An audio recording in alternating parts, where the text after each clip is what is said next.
Good afternoon, everyone. It's 3:30. It is time for our meeting to begin. Thank you. We'll begin the meeting with a call to order and roll call. Commissioner Burley? Here. Commissioner Brzezowski? Here. Chair Myers? Here. Commissioner Sowers? Here. Okay, great. Thanks. Let's go ahead and stand for Pledge Allegiance. I pledge allegiance to the flag of the United States of America, and to the republic for which it stands, one nation, under God, indivisible, with liberty and justice for all.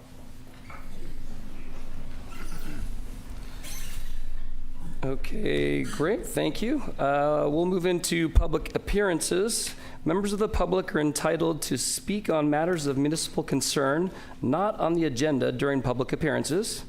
Each person's comments shall be limited to 3 minutes or as otherwise established by the commission. Matters not appearing on commission's agenda will not receive action at this meeting, but may be referred to staff for a future meeting. Persons are not required to give their names, but it is helpful for speakers to state their names so that they may be identified in the minutes of the meeting. So that being said, first I'll go to our chambers here and ask if there's anyone that'd like to make a public appearance.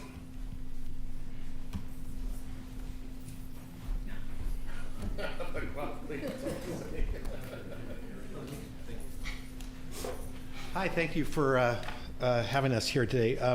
My name is Bruce Deeney. I'm a teacher at Carmel High School. I lead the Interact Club. I'm the advisor for the Interact Club.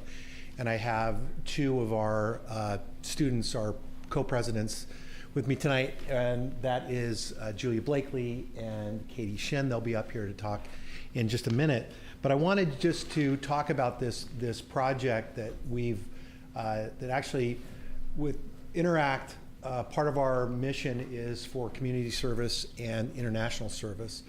And so we've been looking hard to find a project that we could do that was sustainable with a rotating group of students every year or so. And so the adoption of, rather than just do a beach cleanup, a one-time thing, something that we could actually own and be accountable for and say, when you join Interact, part of what we do is we go down a few times a year and we maintain this area in Carmel was really appealing to us. And so what Carmel Cares had was the infrastructure that was available for us that we don't have as a youth community service group.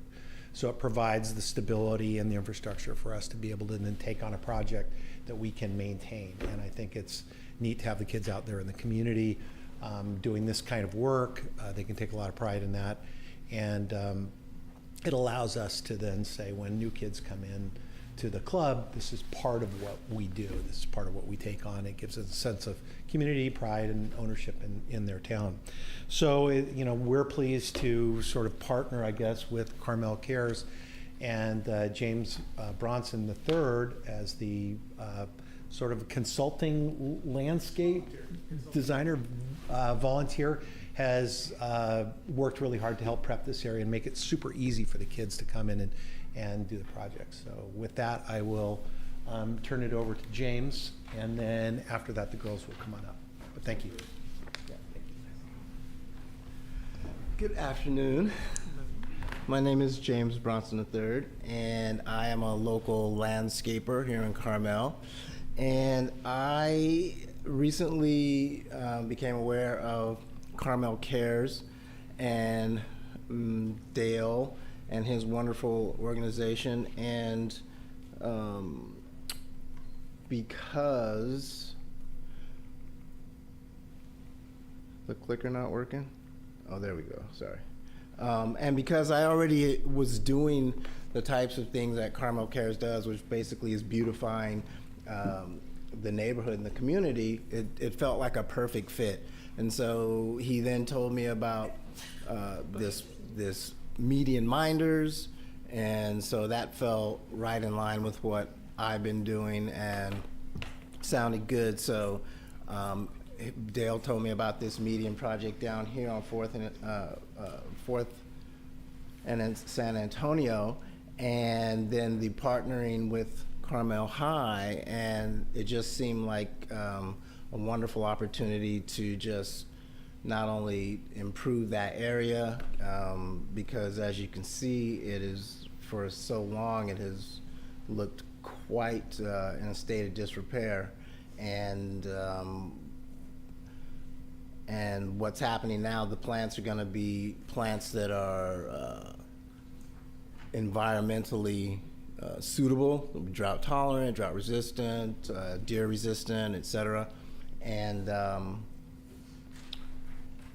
it seems like it would be a great partnership with the kids. And so this work day, this Saturday, I figured I've prepped the area, got everything ready for them, so they can come in. And even it's supposed to be like a torrential downpour this weekend, so even in light of that, we're still going to get it done. And I think the site's been prepped and plants are on site and it's ready to go. And I think that it's going to be a dramatic improvement. And the neighbors have been stopping me and just wishing me well and encouraging me and commenting on how nice it looks. And so I'm excited to work with Bruce and his kids. So I think Julia and Katie are going to come up and... Thanks, James.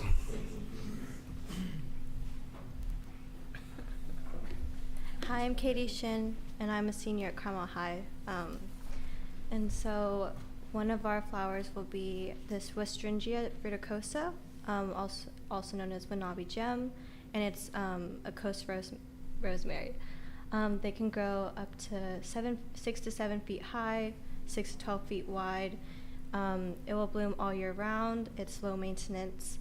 It will attract many pollinators like bees and butterflies. It can take full sunlight or part shade to thrive. And it doesn't require a lot of water, and so it's drought tolerant. And then the next one,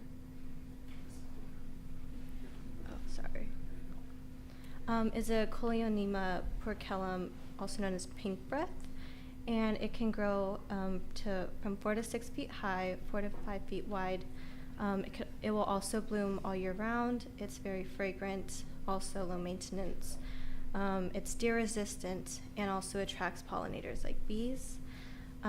It also requires either full sun or part shade, and it doesn't require too much water, and it's also drought tolerant. Thank you. Thank you. The deer resistance funny. I think I've got one in a little lot next to my house, and I'm pretty sure I've seen a deer like just planting itself in it. Hi. Hi everyone, I'm Julia. I'm also a senior at Carmel High. One of the other flowers we will be planting is lavandula, also known as Goodwin Creek. It grows to be 2 to 3 feet high, 2 to 3 feet wide, blooms year-round and attracts pollinators. It needs full sun or part shade, and it doesn't use that much water. It uses low amounts of water. Additionally, Grevillea lanigera, or coastal gem. It grows to be 1 foot high, 4 to 5 feet wide. It blooms year-round. It attracts bees and hummingbirds, and it's also deer resistant. It can live in full sun or part shade, and it uses low amounts of water and is drought tolerant. Perfect for our environment. Thank you. Okay, great. Got it. One more slide.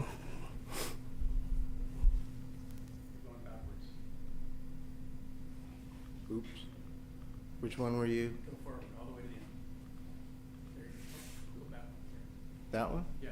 Oh, and talk about the planting day. So this, we're gonna have the students out this Saturday, and we're gonna get that installation done. The site is prepped, the holes are dug, soil's on site, and hopefully we'll get them planted and get them rained in, get everything nice and snug, and I guess that's about it.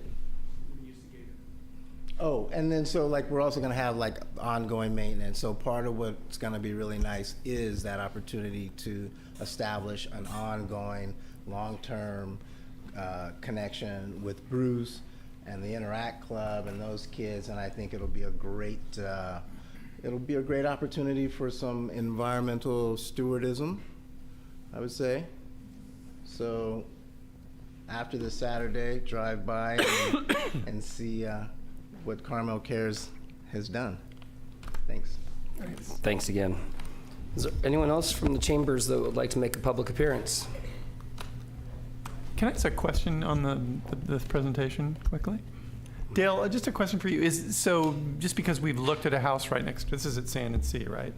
Is that Carmel property right there that all this is being planted on, or is that owned by the people that? Contacted the owner. Okay, so this is private property. She's fine. Okay. It's sort of, you can say that about a lot of things, right? No, I know, absolutely. I'm just asking because I know the other house that was right next door had done a complete replanning, and it was odd that that was not. We were gonna copy that, but we chose to do something slightly different. But all the neighbors in there are tuned into what's going on. Oh, okay, great. They're healthy. Cool. Thank you. Yvette, do you see any hands up online for making a public appearance? Not at this time. Well, with that being said, then we'll go ahead and close public appearances and then move on to announcements. Any announcements? Yes, thank you, Mr. Chairman. I wanted to introduce some new people and some people who've been around for a while. I can't say they're not new, but the newer people that are here representing Public Works. Let's see, Eric Miller is our tree care specialist. He's been doing more than the lion's share of responding to the storms, as he probably will tonight and the rest of the weekend.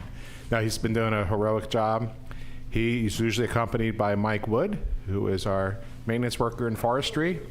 So you'll see Mike and Eric working together. Mike is usually a little louder. But anyway, it's a good bunch of hard-working guys that work on our forestry crew. We have Gilbert Tamayo. He's our Public Works maintenance worker in the Streets Division. But when I say Streets Division, some days he works on forestry, some days he works on facilities, some days he does miscellaneous, and some days he'll fix potholes. So we kind of all divvy up the work. And last but not least is David Saldivar. He's our newest member. He is our maintenance worker, also in streets, I think, right? Usually streets, for the most part. So welcome. And I would certainly be remiss if I didn't introduce Jessica Wico. She might have been introduced somewhere along the way. She is our environmental administrative technician. She'll be doing the presentation in a little bit on Earth Day / Arbor Day. So you'll see Jessica in a little bit. And I believe you all know Tom Ford is our administrative analyst, who is in the chair previously occupied by the prior city forester. That's all I got. Does that make him the acting city forester? No, he is not the acting. Oh, he's not? Oh, okay. Yeah. Just double checking. Neither am I. So it's not really clear who is the acting city forester. It depends on the issue. I have one other announcement. Just for the record, last meeting, the Zoom link didn't work. I guess it worked in 1979, but it expired somewhere in 1979, even before they had Zoom. A strange internet glitch. So last month, the commission was not able to formally make actions. You voted on things, so we're bringing this back as when appropriate. For example, the meeting minutes needs to be formally approved at this meeting, and leadership Carmel is back anyway, so that's kind of a moot point. But and then at a future date, we'll bring back the public hearing about the hedge on San Antonio at 2nd. But at this point, it looks like that's coming on May, at the May commission meeting. They couldn't schedule for today. And I believe there's some handouts, there's some correspondence that we received about that. I think that's all I got. Okay, if there are no other announcements, then we'll go ahead and move to the consent agenda. Items on the consent agenda are routine in nature and do not require discussion or independent action. Members of the commission or the public may ask that any items be considered individually for purposes of commission discussion and/or for public comment. Unless that's done, one motion may be used to adopt all recommended actions. We have three. Do we have a motion? Did you want to see if anyone from the community or at large has any comments on them? Thank you, Bob. Does anyone from the community or online care to make a comment about these three action items on the agenda? Don't see any hands up online. It looks like everyone in chambers is okay, so then we'll bring it back. So I'll propose a motion that we approve all three items as outlined. I second it. Commissioner Burling? Yes. Commissioner Brzezowski? Yes. Chair Myers? Yes. Commissioner Sowers? Yes. Thank you. Okay, great. So straight into orders of business. Orders of business are agenda items that require city council, board, or commission discussion, debate, direction to staff, and/or action. And it looks like we're leading off. Yes. Yeah. Thank you, Mr. Chairman. Okay, I wanted to introduce this item and then turn it over to our consultants. I see Dr. David Ravel with Integral Consulting on the call, on the Zoom, and Moses Kuprell is our geotechnical engineer with Hara Kasunich. So they'll be doing the bulk of the presentations, really the technical part. Let me just provide some background. It's as outlined in the packet. Okay, so we're talking about two capital improvement projects that have been blended together. The first one is the Sea Level Rise Coastal Engineering Report, and this is really looking at sea level rise resilience planning. And the second one was actually an earlier project, beach sand survey and wall inspections. And that was to have a coastal engineer look at the armoring structures during low sand levels to determine priorities and phasing for anticipated repairs. Those two projects over time have been combined together into one. Concurrently, at the August 2022 council meeting, the council approved a professional services agreement with a firm called EMC Planning Group. They're the prime consultant. I don't think they're on the line today, but they teamed up. So it's a combination pack of EMC, Integral, and Hara Kasunich to perform we call it collectively as the coastal engineering study, rather than the two projects with the long names. So they're doing the coastal engineering study. They were selected through a qualification-based selection process. Their fee is not to exceed $175,000. That is funded. All of this is phase one. They have 4 tasks in phase one that's outlined in your staff report. We have every intent, assuming they do a good job, we have every intention to go back to the city council with additional funding, whether that's through city funds and/or grant funds, to do phase two, which is also outlined in your packet. So we really wanted to drill down into phase one, just 4 parts of phase one. Task one is the coastal engineering condition evaluation. This is the topic that's before you today, okay? And I think this will be quite enlightening. Task 2 is the shoreline and beach change analysis. Task 3 is shoreline and beach erosion exposure modeling. And Task 4 will be the coastal hazard and sea level rise vulnerability high priority adaptation, identification, and action plan. Okay? So this is just the first of the 4 parts of phase one of this project. Okay? So there's more to come in. So in just a minute, I wanted to turn this over to Dr. Ravel and Mr. Kuprell to identify the findings of this. I just wanted to also mention, although the consultants don't know this because this is hot off the press, that we'll be reformulating the climate committee in some form, and we'll be asking them to do this presentation or a version of this presentation at an upcoming climate committee meeting.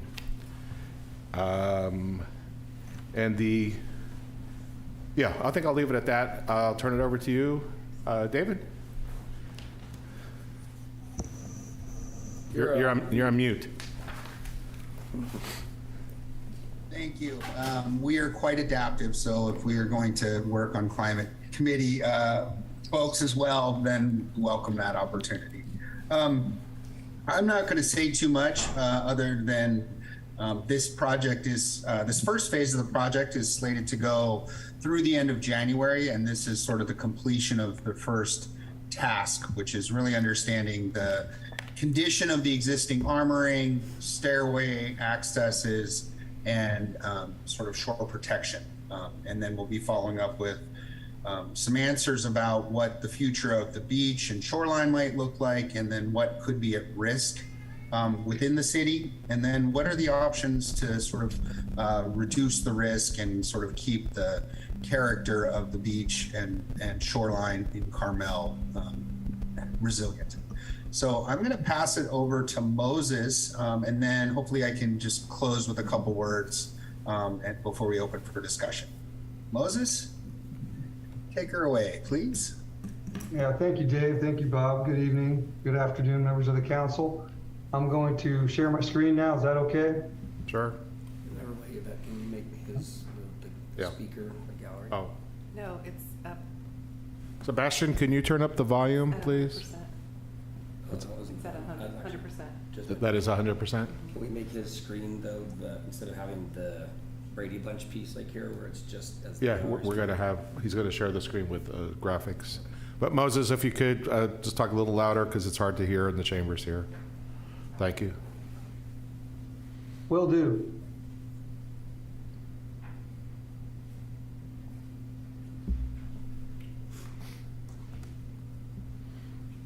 We're getting there. Let me know when you can see my screen. I'm It's not up yet. Not yet. doing some wizardry stuff over here. If you share your screen at the bottom, the green icon on the bottom that says share screen, I got it.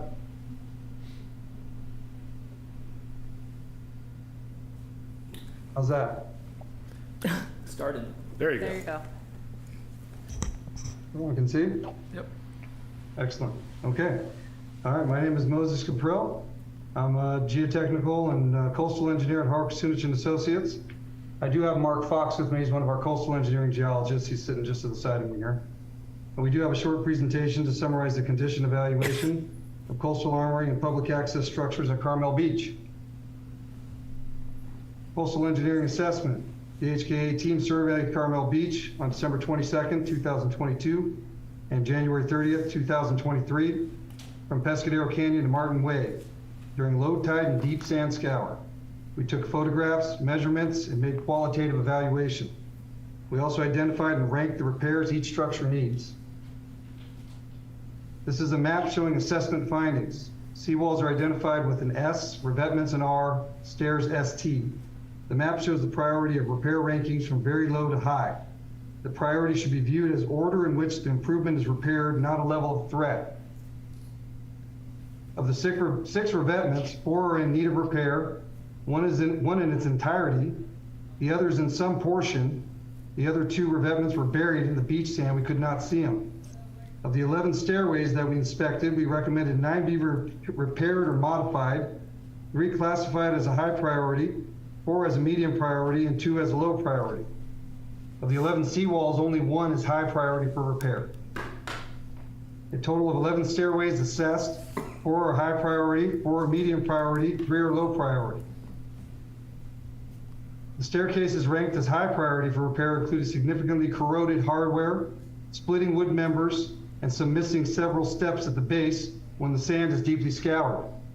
We recommend additional inspection by structural and corrosion engineers to evaluate framing and brackets.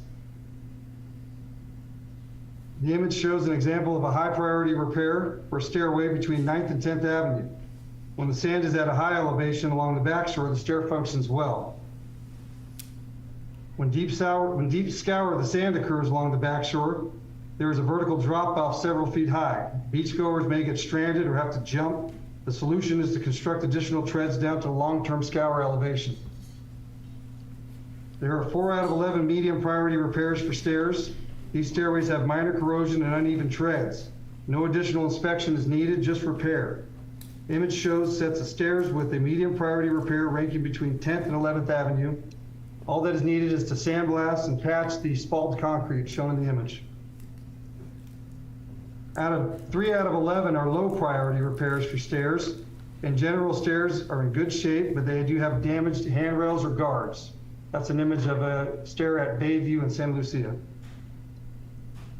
Some stairs, although they're in good shape, they leave the beachgoers on a difficult to navigate section of the shoreline during deep scour events. The image shows an example of this at 13th Avenue, where you would have to walk across slippery sandstone to a several feet high near vertical drop. Solutions would be to extend stairs to the long-term elevation scour. For seawalls, there is one priority, one high priority, one medium, and 9 low to very low. The only one high priority seawall is just west of the volleyball course between Carmel Way and Ocean Avenue. The structure has deteriorated beyond repair, is unstable, should be demolished and rebuilt. At HK, we do a lot of this kind of work, and we could help with that if needed. Example of a medium priority repair of a seawall. The seawall is in good shape. However, there's a leaking culvert in the backfill. The leaking culvert is applying additional hydrostatic pressure to the seawall, which could cause cracking unnecessarily. The culvert should be replaced. This is a low priority seawall. They're in good shape in general. The foundations do have minor amounts of undermining from bedrock retreat. The bedrock retreat is very slow on Carmel Beach due to the high sand levels that persist most of the time, protecting the bedrock from wave runout. We anticipate seawalls with low to very low repair priority ranking will perform well for the next several decades. This image demonstrates slow retreat of the bedrock. The picture shows a bedrock carving. I think it's dated January 2006. Might have been 1 inch deep at the most. It's been almost 20 years and it hasn't fully eroded. 4 out of the 6 revetments were visible during the deep scour event and during our inspection. 3 were ranked as high priority and 1 medium to very low. These revetments were either stacked at an oversteep slope gradient, undersized, and or not properly keyed into bedrock. Some could be rebuilt properly, but some, like the revetment shown in the image between 10th and 11th Avenue, is so grossly undersized, consideration should be given to remove and replace with a vertical seawall. Vertical seawalls have a much smaller footprint than revetments and will improve lateral access for beachgoers. So these are more pictures of poorly built riprap revetments on Carmel Beach. These have slumped and are not providing adequate protection of the bluff toe and may accelerate retreat of the bluff. This is our condition assessment summary table. It includes measurements, qualitative conclusions of risk, repair of priority ranking, and estimated life of improvement. Thank you for listening to my presentation. I'm available to answer any questions. Great, thank you, Moses. And so, you know, this information is really, I think, important for the city to start thinking about these high priority repairs.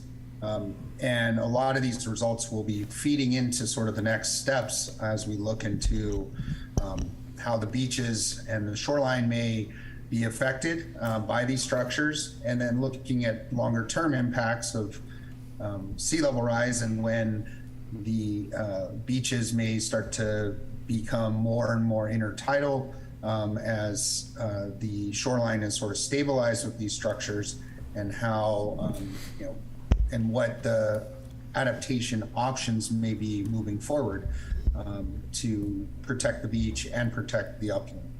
So I think there'll be a lot more time for discussion and everything else. One thing that I will put out there before I open it up for discussion is that I know many of you on the commission have spent a lot of time at the beach here, and we're always looking for pictures of the beach and structures, especially during wave events.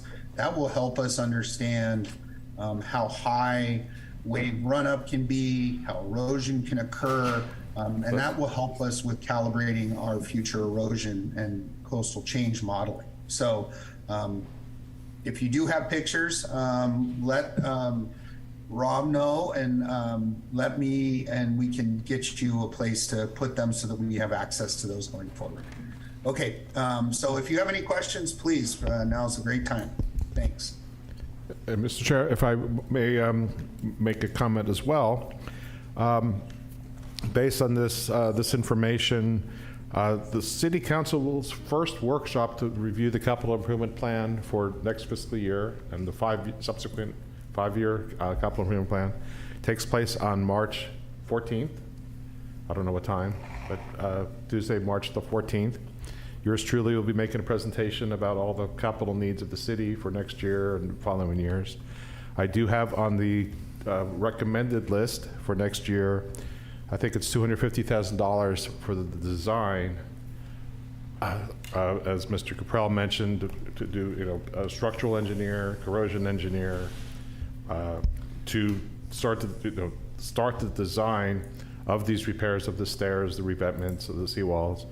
And then the subsequent year, although don't really have a good handle on the construction cost yet, to this, the year 2 would be the construction of the first, maybe wave is not a bad pun, first batch of repairs that are necessary. This is most likely not going to be a one and done set of repairs. I see this as, potentially two cycles of funding for design, construction, design, construction. But it's going to be launched as soon as Tuesday to get the ball rolling on making these repairs. Just wanted to add that. So anyway, I think happy to answer questions or open up to you guys. Got it, thanks. From the commission, were there any direct questions about what was just presented before we? Let's see, Well- I have a question. Go ahead, Sarah. So when he was talking about the foot of 13th and pointed out that big rock is there, which is there every winter, and but that it needs an extension perhaps of the stairway, in another month and a half, we're going to be walking on sand on top of that rock. So I don't know what you do, maybe a removable stairway for or if we just jump down like we've been doing for. Well, perhaps our consultants can answer it. So, and that's true for a couple of locations. So, yes, the sea or the sand level is it's very rarely this low, but it is very low right now because of the atmospheric river we had in January. But most years and most times, those areas are covered by sand. Is it prudent to design extensions of beach stairs to go down to the scour line as opposed to closing those stairs temporarily during these times? So I'll refer that to the experts.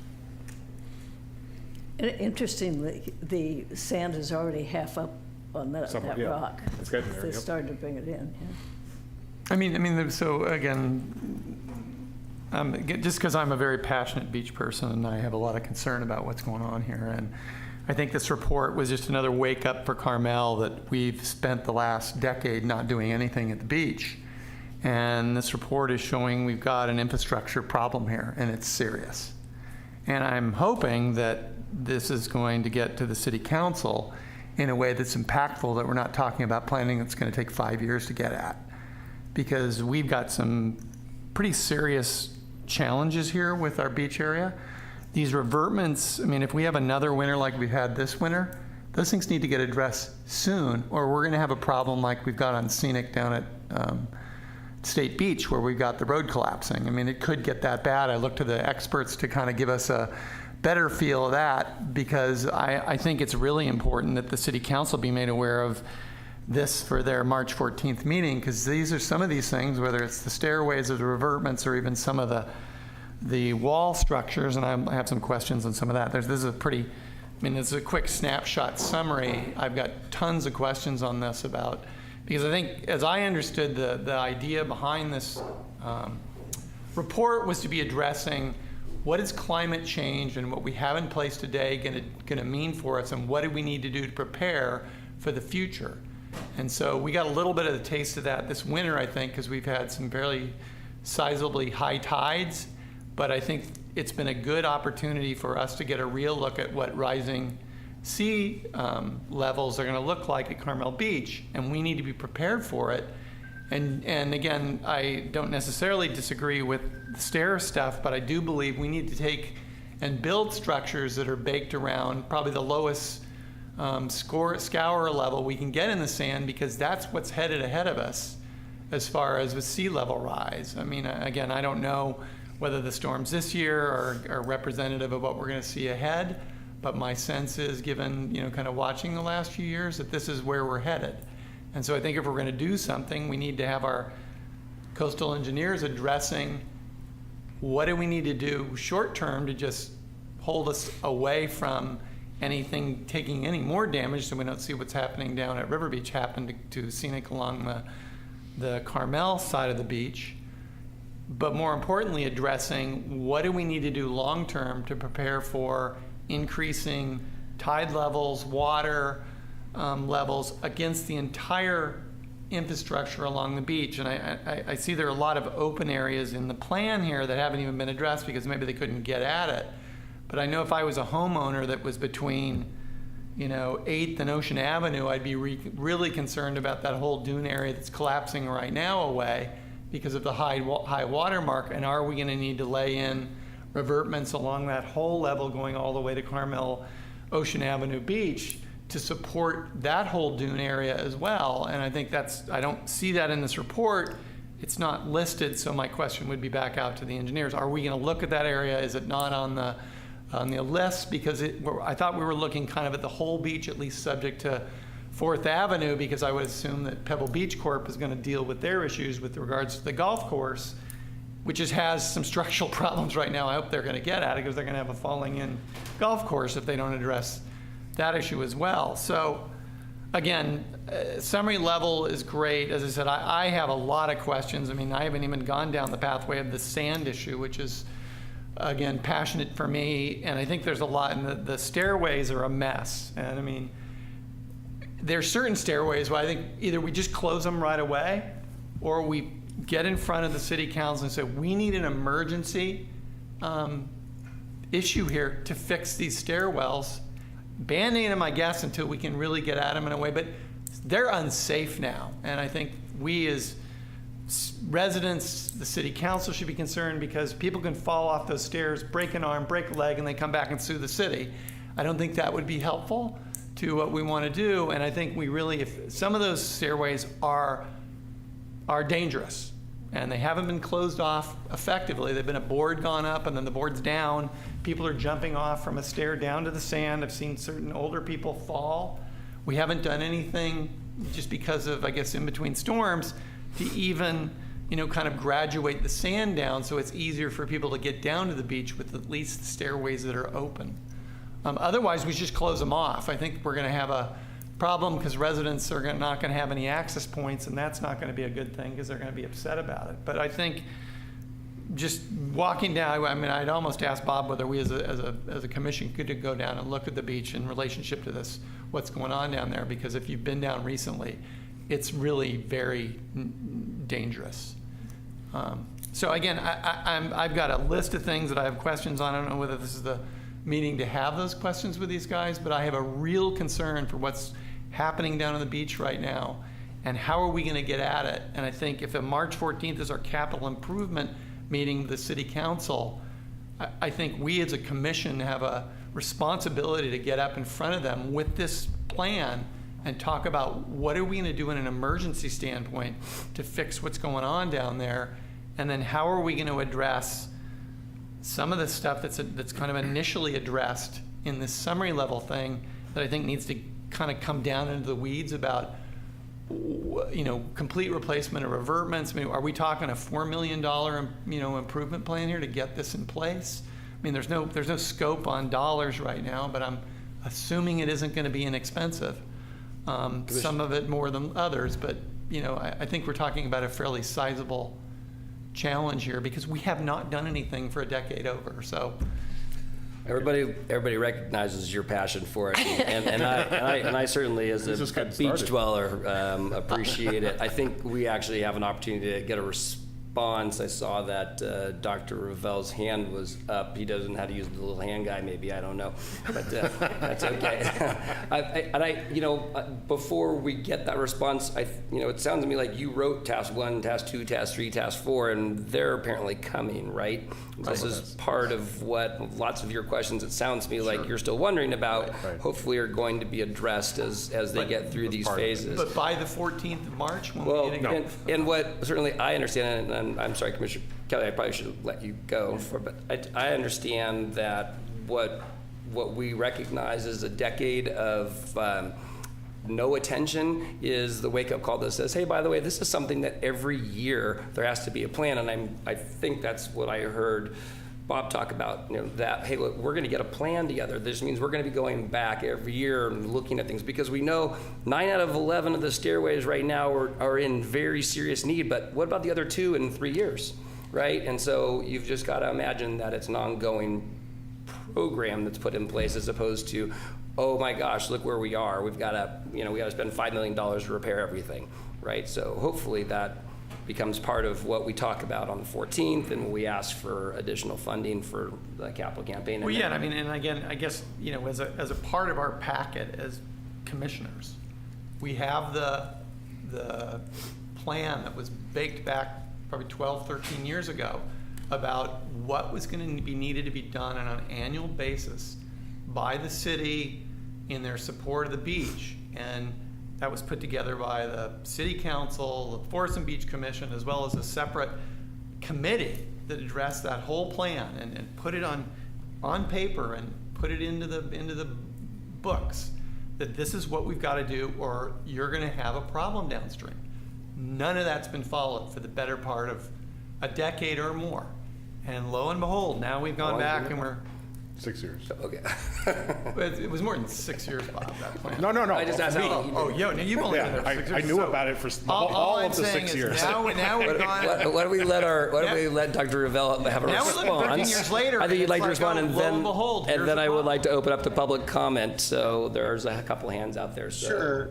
Thank you. And I appreciate your concerns and frustrations and passion, and appreciate your passion. We will get to a lot of the questions that you are asking, but it will not be by next week. This will be going on this year. I think that one thing I want to sort of say that will be coming up, and we will be talking a lot more detail, is every type of, these revetments and shore protection structures, seawalls, all have, and anything we do out at the beach to stop erosion have secondary consequences. And so over time, we're going to have to value what is the most important to have. If we proceed to armor the entire coast of Carmel, over time with sea level rise, we're likely to lose the beach in Carmel. And some of the modeling that will be coming will help us understand at what elevation of sea level rise that's likely to start to occur. So building a wall and trying to keep everything where it is right now is going to cost us the beach at some point in the future. So there's going to be some trade-offs and some difficult community conversations that we'll need to have. But we're going to do our best to inform that with the best available science and modeling. And ultimately, it's going to be up to the community to set the vision about what can and cannot be done and what the priorities are. The other point you made that I think is very valid is that there is an somewhat emergency situation. And I think that what I appreciated about Moses and Mark's presentation is that there's some very high priority targeted issues that should be dealt with as quickly as possible. And that will depend on political will more than anything else. I would imagine that Moses and Mark could probably come up with some pretty quick patches for some of these stairways and access points where there are really high hazards for injury. So if they want to jump in and add some things, that may help the city council with some of the emergency decision making. And I see Mark right there. So I will stop and turn it over to him. But, we're going to be working through a lot of these questions over the next 9 months or so. So stay tuned and stay involved, please.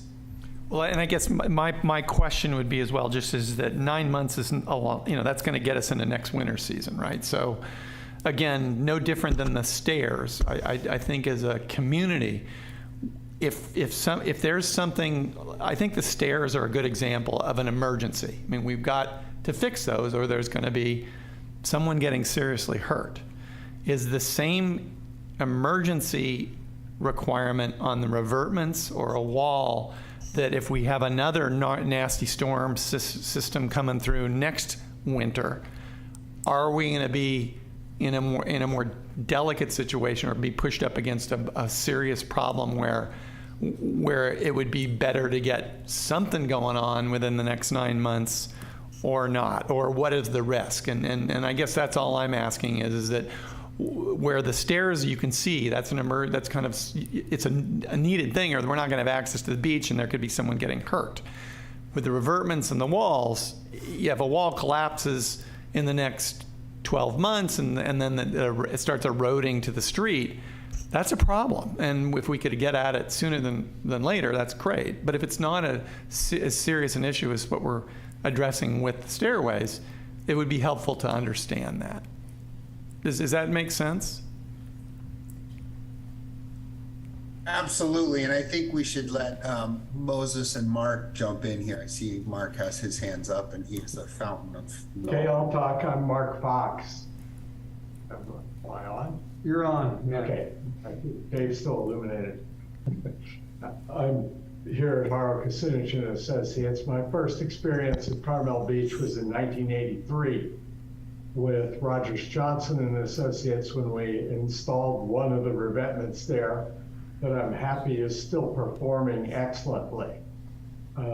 After that, in 2012, I worked on the overlook platform at the end of Ocean Avenue. After a few years prior to that, designing the stairways that comes down from the trail through the dunes north of Ocean Avenue. And so I've been in and out of Carmel Beach pretty much annually for the past 40 years and have been watching the conditions there. As somebody noted earlier, the sand levels rise and fall dramatically seasonally at this location. When this high-level sand levels are there are very few problems evident at Carmel Beach because all the failures are being driven by the structures being undermined or bombarded with waves when the sand levels are very low and the larger waves reach the bluff face. So we're in the midst of preparing a report at our firm here at Haro Kucinich I was working on it earlier today. It's a little over 100 pages long that discusses all these structures that are shown on the screen, the 17 structures there, and plus the 11 stairways. And certainly we can prioritize what to do. And if you need temporary measures to be taken, we can think about that and try and figure out which of those might be appropriate and easiest to permit and construct. But as somebody noted, pretty soon the sand levels will have recovered where the problem will have gone away on its own. But that's not the time to ignore the fact that there is a problem. That's the time to be proactive and to plan to fix those problems so that whenever there's low scour, you're not having hazardous conditions or conditions that expose your coastal bluff to further damage. Anyway, we're open to questions and feel free to go ahead and ask. Thank you very much. I think we might have another question coming from the commission. Hi, I have three questions. The first is, it looks like there's a 30% high priority based on all your evaluations. 30% just seems high. and I guess probably reflects the deferred maintenance that Commissioner Skowers represented in his comments. It would be, I think, helpful for the city council as you prepare these to also have a chart or a table of how many of the high priority items are a priority in both low scour and winter and summer, right? Like, what are the ones that are problematic with both high and low sand? Because to me, those are the ones that, in terms of prioritizing, where does the dollars go first? It is possible to close stairs in the winter when there's low scour, for example. And so I just think having, it might help the city council to think about how they prioritize which of these, I guess it's 7, right, that are in the highest priority category. And then the question I have is how do you reconcile that the meeting is next week and yet there's no sense for what any of these would cost in terms of repairs, right? How is the city council? I don't think the city council can approve a capital project without knowing what the repair cost is, right?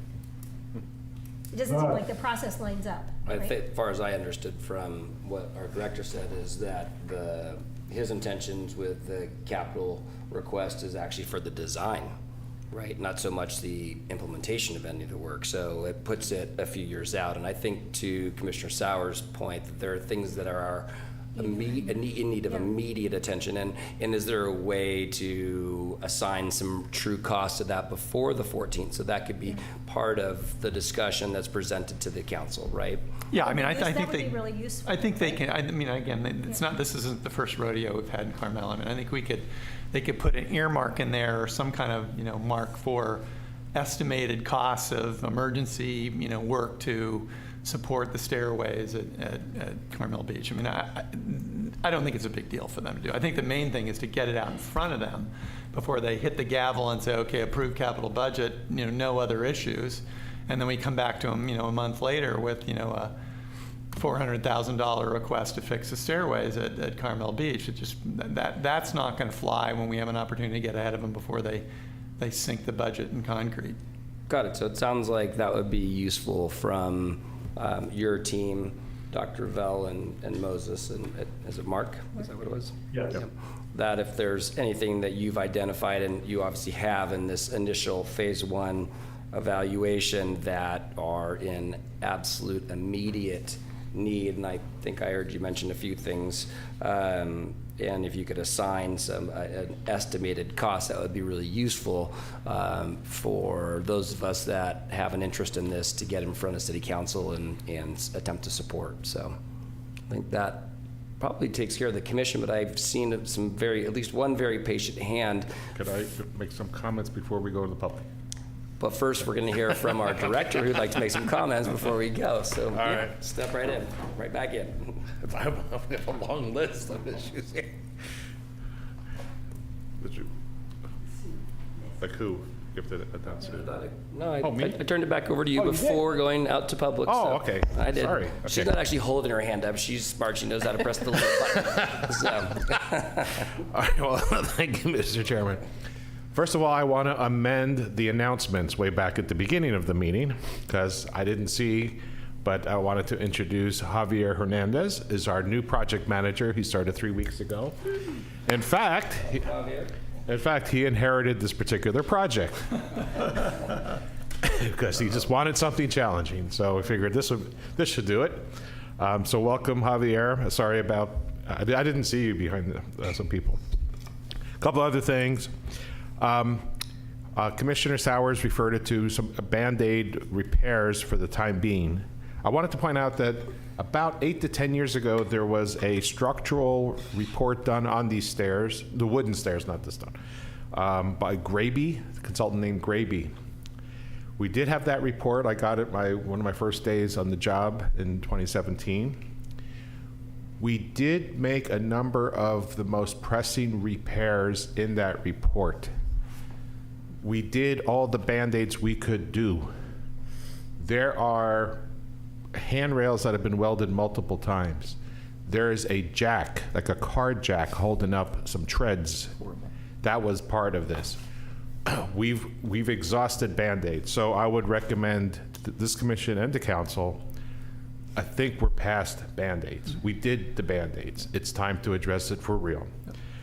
That said, as the, Chairman Myers mentioned, so next Tuesday is only, I'm going to present the 5-year capital plan, but only the first year of the 5 is to be funded. And again, this is just an initial workshop. And this is a great opportunity for the commission or the members of the public to say, here's what I would like to see happening in the village. So what myself will be recommending is the $250,000 to design these improvements, and then subsequent years. And it would be great to have better cost estimates, but it's really just a placeholder on a 4-year, subsequent 4-year on the spreadsheet. So there are numbers there now. The numbers probably low, maybe they're high, I don't know. It was just a guess, but a placeholder. We also assume that we'll be getting some funding as we get further into design about, postal commission, or I would check with Dr. Revelle because he knows a lot more about this stuff, the available funding sources for helping us with these repairs. So there's funding, I believe, out there, but I think we need a design before we can get specific. In terms of an emergency, if the city council were to approve an emergency, that gives the staff a lot more latitude on expediting design and construction. So that is, whether or not they decide to make that emergency, that's up to the prerogative of the city council, but that is an option. In terms of high priority stairs that are considered now are high priority repairs, I was waiting for this meeting, to be honest, but my inclination is to talk to Dr. Revelle and Mr. Caprell the next couple of days, shutting down all the stairs like we did on 4th Avenue stairs. During the last storms in January, the bottom of the stairs got heavily damaged. We shut it down with plywood. Yes, people jump over that. They would jump over the wall of China. There's no stopping some people, but we shut those stairs down. So if they are trespassing and they're jumping over the thing, that's good luck to them. But there's other stairs that are also high repair stairs that, as my role, duty as a public works director, ensure the safety of the public. I think with the expertise of the consultants, perhaps it's time to shut down those stairs temporarily until we can fix those high priority repairs. I think we're at that point now. We already did Band-Aids. We're past that. And all I would say, Bob, is on shutting those things down, you can't just put one board at the top and say closed. You got to do boards at both ends and make it difficult for people to jump over and use these things. And I get it. They're trespassing at the point you put those things up.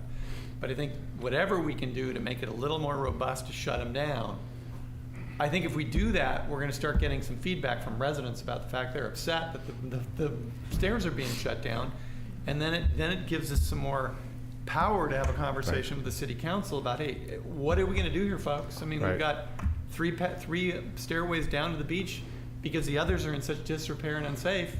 Is that what we want to do and have these, basically only 3 ways onto the beach for the entire summer of our tourist season, of which, all these tourists come to Carmel to use the beach? Right. Fortunately, I believe our Public Works Superintendent, Rob Culver, is on the line, and perhaps tomorrow he can go out and buy some lumber, because we'll shut it down and we'll put a... I'm just saying they're not... We'll shut it down. Yes, we need to shut it down from both directions. Yeah, I mean, But I think they need to be... shut, because when you're on the beach, there's nothing that says you can't go up. So Right. when people climb up, there's not a. But I would say why can't we, at the meeting next week, why can't we have some rough estimates on these immediate urgent repairs that we asked to put in? $250,000 to just plan the design of something that's going to happen over the next 2 years just doesn't feel timely. I'm puzzled on which ones, Brian, you're thinking are so dangerous. Which ones? Well, so you can look on the map here, but I can just talk through. 4th Street's not great right now either, because the bottom of that stair's got a pipe poking out of it. Half of the bottom stair level is blown out from the waves coming in. You've got the one that Bob talked about with the the hydraulic jack that's kind of sideways as you walk down it, and who knows whether that could just collapse at some point. I think that's a concern. That one, that's, I believe, on 10th Street, maybe? Might be, yeah. I think it's 10th where it comes down to a... 10th is totally rock all the It's way solid down. rock at the bottom, but it's wood going down to it, and it's... No, the 10th is rock. Okay, Oh, 10th's rock. excuse me, it's 11th, it's rock. Maybe it's 11th, you're right, Maybe yeah, it's it's 11th, 11th. And so 11th is half rock and half wood, and it's got, that one's... I'm sending you straight. It's all rock on 11th. 10th is you were right. Okay, so all I'm saying is that I don't know it because I haven't gone to this map and marked them and walked them down and said those are the three, but I mean it's kind of self-evident which ones are the ones that are bad, and there's the other one that people have to jump down, 3 feet to the sand. Yeah. I mean, some people have kind of, with the dogs and everything going down, it's kind of made its way with just the traffic that's going on there. But I mean, you can go down there and walk it, and you can see which ones are bad, and it just, it's self-evident. So, and the question is, if we shut those down, you really limit your access to the beach by quite a bit. And are we going to wait? Are we going to go through the summer season and another winter season with everything shut down? In that regard, I don't think that's a good solution. I would be really against seeing, I don't think they're that dangerous, and I, probably the oldest one here, and Right. Well, I guess the burden is on myself as the director, ensure public safety. We'll make the decision unilaterally. It sounds like we have 3 high-priority stairs. I will consult with the consultant team and take a closer look myself about these. I think one of them is 4th Avenue, which, as we know, is already shut down, and we'll shut it down from the lower end as well. But the other 2, I'll make my best judgment within the next coming days. And if so be it. If it has to be shut down for public safety, we're going to shut it down for public safety.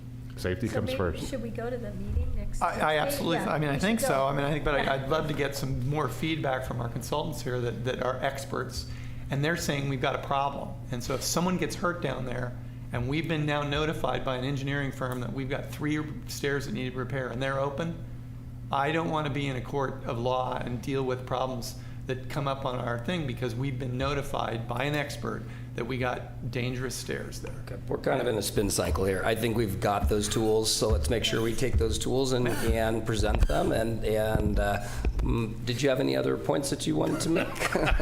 Because I'm going to actually open it up to the public for some comments. I'll go to the chambers first. Is there anyone in the chambers that would like to speak to this at all? To me.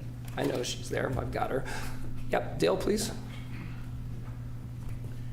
Dale Byrne, I appreciate your passion, Brian, and it's long needed. I'd also parrot the consultant, I forget his name. I have talked with Moses before. But this has been going on a long time, and we've done multiple reports where nothing has been done, maybe for good reason. And I spoke at the council meeting, what Bob, like 2 months ago, when we were talking about the police station. It's time to stop doing studies and start actually doing projects. Yeah. And I know you want to do them, Bob. Yeah. But just so you, to allay some of your fears, it's unbelievable, first of all, that this happens every year, and it has for 1 million years or something, that the sand goes out and it comes back. So the sand has never left that bay. In the last 2 weeks, as hard as it is to believe, 4 to 5 feet of sand has been returned. And if you look at the length of the beach, that's a lot of sand. Yeah. It's an amazing miracle of nature.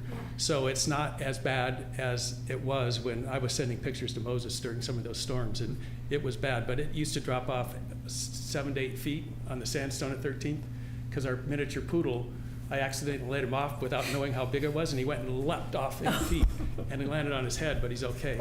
But the other day, it's that high, so we can just walk off it now. So the stairs are now touching, except at 10th, that one, there's still rocks you have to climb down. The rest of them are at Martin, it's over the bottom stair, so just to let you know. But I vote to do something quickly with the revetments, because if you look at them based on what I saw, it's really scary. The stones are actually separated now and going down to the beach. And they were supposed to be filled with sand every year, and they were supposed to be taken care of, and I know they know that because they helped write the user's manual for the pathway. It's also scary. One more thing is, you know that we're going to start doing the guardrails soon, and Tom and all of us are working through it. They've been busy. But and I talked to Moses one day. I ran into him on the beach, and it's pretty scary because that bluff is, you can see they're going like this, and there's that much space. That bluff is sliding down because those stones are not holding it anymore. Yeah. And we're going to replace it, and they told us to go as deep as we can because it's like anchoring the bluff, but that's not going to hold for long. So. And that's the scary part. Is Yes, you it see is. that It going is. on, and you can see it on the pathway that the pathway is starting to slide. Okay, thank you, Dale. Let's give Bob Appreciate all the it. support Thanks. we can to get this going. Got it, thanks. All right, Nancy, if that's you, I'm gonna give you the floor. You've been very patient. Hi. I just wanted to raise the point of the question of funding, given the fact that there was a state of emergency declared for our county. I was wondering why we're not putting on the table, going back to the county and state for funding for at least some of this emergency repairs. So that seems to not be a part of the discussion, and I just am mind boggled as to why it's not. That's it. Do with it. Okay. Thank you, appreciate that. I know, Dr. Revelle, your hand's up, and I see Moses's too, but I'm actually gonna just go over to Shirley Moon. Shirley, I just saw your hand go up, so the floor is yours. Yeah, all I wanted to do was to totally echo what Brian said. It is really time to declare this an emergency and get on with the repairs. We are wealthy in plans and designs that sit on the shelves, and we have not been able to act on these. And it's time to really give the attention to this most valuable asset of the city. I think that the Forest and Beach Commission as a collective voice would have a lot of impact if they present their feelings to the council, and I encourage you to do that. Thank you. Thank you, Shirley. All right, I'll bring it back over. Nancy, is your hand still up? Did you have something else to say, or did you not put it back down? Okay, thank you. Dr. Revelle? Yeah, thank you. There's a lot of richness in all of these comments. I think that I would encourage the commissioners to go to city council and raise this as an issue. There is, and Nancy, your comments were spot on. There are federal disaster relief funds available right now to do some of these repairs in the very short term, or at least get reimbursed for them. So that process is, I'm not sure the timeline, but for the reimbursement, but pulling together that proposal would be something I think that would be a good action that could be taken and get some funding to actually do the repairs quickly. And in terms of cost, that is also part of our sort of workload in this contract. It's down the road a bit, but I think that we could probably talk to Bob and our team and come up with at least some ballpark estimates that would be in the right order of magnitude for some of the, sort of urgent fixes. There was the great comment about what are some of the priorities for not just the scoured out beach conditions, but also the summer high sand beach conditions. And I think some of those revetments pose safety issues if kids are climbing around the rocks and they move. So I think there's some both that need to be addressed more quickly. And I think Moses and Mark's report really does a nice job of identifying what those are. And so if we can sort of maybe arm you with a couple extra numbers for what's sort of in the emergency needs versus, longer term capital improvement design plans, I think that's something to be considered. The other final piece is on permitting for some of these. Under an emergency permit, you can actually do the work really quickly. If we wait until summer to try and then we go through a full permitting process, and that could take years to get the full approvals. So there is some benefits from moving expeditiously, both in terms of permitting requirements and in terms of funding availability. Got it. Thank you very much. And then, Yeah, I definitely would like to get Moses and Mark a chance to sort of weigh in on some of their thoughts too. here comes our last 3 minutes there. Go ahead. Moses, over to you. Still on mute. You're mute. There you go. Okay, yeah, thank you for that. So yeah, I just wanted to chime in. I was hearing a lot of concern about the stairs, and I just want to be clear, we're not trying to, create a state of emergency or panic amongst the, people in Carmel. The intent really was to prioritize work. And I mean, we did see some things that were a little bit hazardous, but regarding the stairs, the sand will return, as Dale mentioned. Sounds like a lot of it already has, and that'll abate a big part of those hazards for the public. Regarding the riprap work, once the sand comes back again, the riprap's, not going to be subject to wave attack and wave run-up.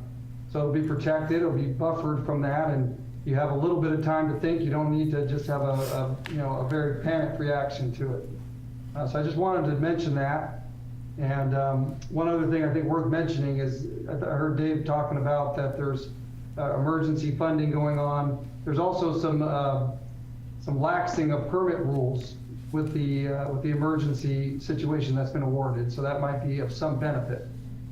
Mark, did you have anything you want to add? Yeah, sort of follow up on that, Moses. I mean, it could be to the city's advantage to characterize some of the stair conditions where there's large drop-offs and things like that due to structural damage to the stairs as an emergency to get that funding.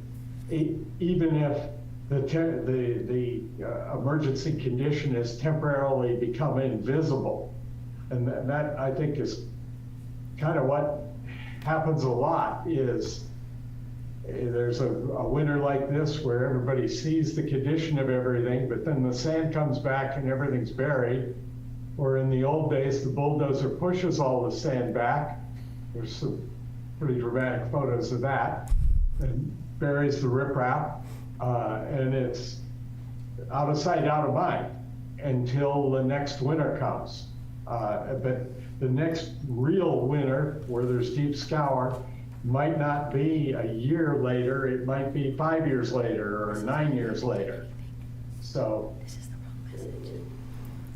Great, well, thank you. This is obviously a lively and timely presentation. Thank you, Bob, for getting it on the agenda. Can I add one more thing here before we sign off with the consultants? Just because, as I said, I am the passionate beach person, and we just brought up one of my more passionate things that you just brought up is the sand. So, I mean, I know that you're going to be doing an analysis of the sand movement and what we're doing there as well, because that's an area that I think we really need a good, solid understanding of what's going on, because what's been one of the things that I've been pushing on is there's been a lot of movement of sand, specifically at the Del Mar Hill, as well as up towards the volleyball courts, and we're band-aiding it, moving some sand here and there, and we've got sandstone destruction going on that's going to have an impact on the hill structures and the dunes. And I think as well with all the scour that we've had this year, I don't disagree that the sand's going to come back to some degree, but it is not going to come back the way it was last summer. And so we're going to have to take a hard look at, do we get a tractor in there again and start moving sand?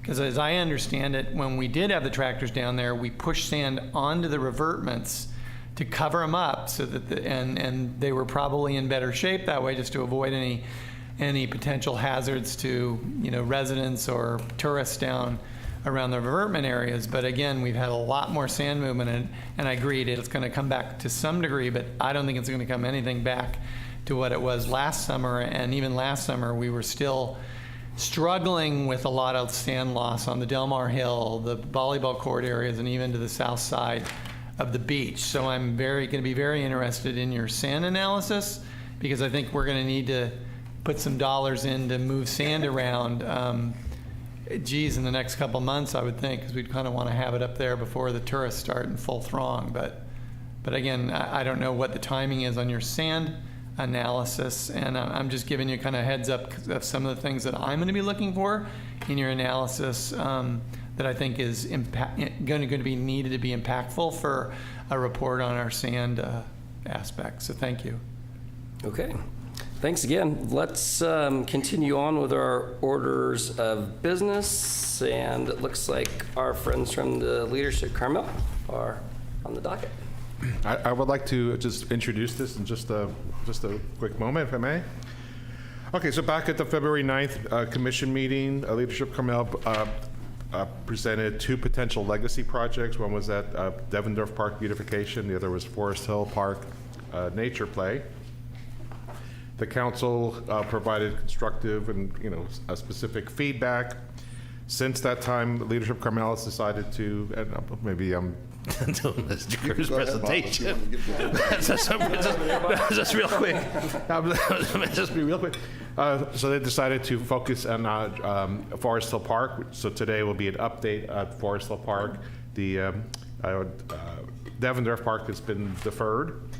And with that, I'd like to introduce Bill Kerr, who's a member or classmate, I guess, of Leadership Carmel, to do a presentation and the update of the project. Thank you, Bob. Thank you, commissioners. I am Bill Kerr. I'm one of the members of Leadership Carmel cohort this year, and I want to thank you for giving me an opportunity to give this update today. We're grateful for all the feedback we got from the commission and also from follow-on conversations with city officials. That information really helped us make some decisions in moving forward, and we are very grateful for that. So the first part of the update, as Bob mentioned, we have decided to focus our energies for our project on Forest Hill Park. We appreciated the great support and the feedback we got for the Devendorf Park project. All of the work we did in thinking and planning about that will be part of the records that we leave for other cohorts if someone wants to take that on in the future. With respect to Forest Hill Park, we've decided not to undertake some of the aspects of the original proposal. In particular, we're not going to do the gopher eradication steps with the cinch traps. And with the running field, we're not going to try to fill and level and reseed that. We're not going to take that on because everyone knows hawks and owls are cool. We still do want to do 1 or more hawk perches and 1 or more owl boxes, depending on what locations are favorable for that. We got a lot of feedback that seating is desirable in the park. Seating fits in well with nature play elements, so we will be doing stump seating and 5-log placements in the park for people to sit on, both adults and kids. And we are still going to provide the braille board that was in the original proposal and 1 or more log tunnels. There are prices for some of these items shown in the proposal, the updated proposal that we provided, but we still intend to build some of the simpler structures using volunteer labor here in Carmel-by-the-Sea, and also using a lot of reclaimed wood that Public Works has available from fallen trees during the recent storms. So a little bit of Carmel coming back. All of the placements that we're going to do will be in concurrence with Public Works Department about where things should be. And we will do all of the installations in accordance with safe installation guidelines for these kinds of structures. We're requesting your approval to proceed with this project.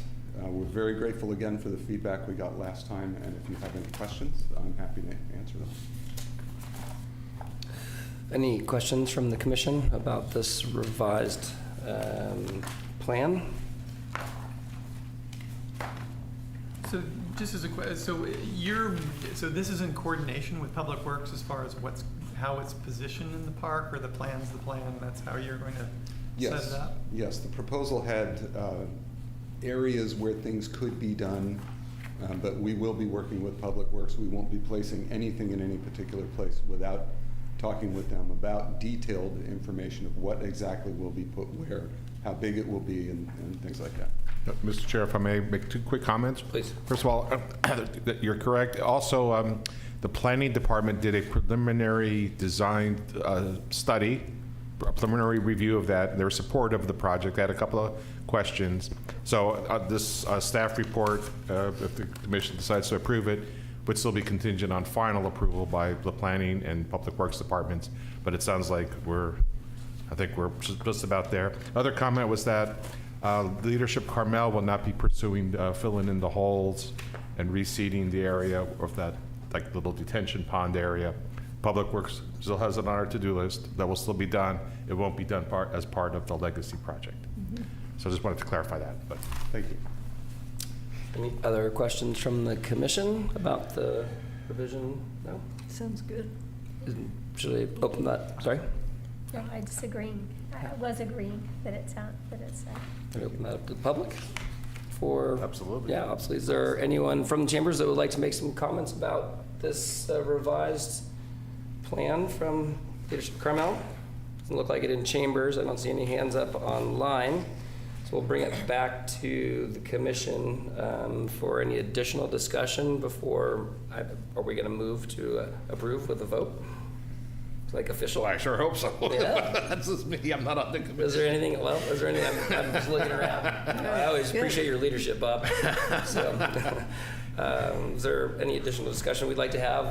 We've got Bill right here in front of us. If there's any last questions before we put our approval on it. Sounds good to me. Yeah? I mean, I certainly have felt like what we've been given has been very well thought out, and I'm appreciative of this and I look forward to getting down into the park when it makes it all the way through. So then that We'll need a motion. we need to make a motion. Someone first, did? please. Yeah, go ahead. I'd like to make a motion that we approve the park as presented. I second that motion.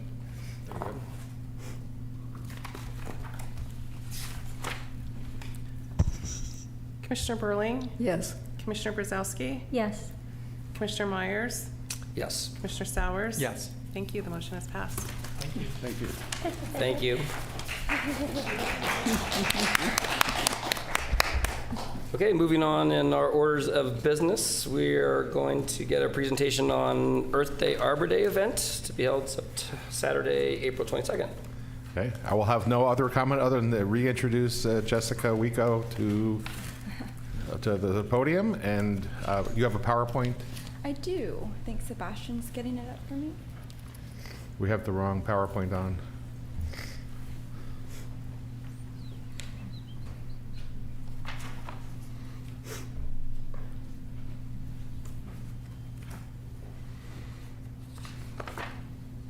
I guess to fill this awkward silence, I could at least introduce myself for now.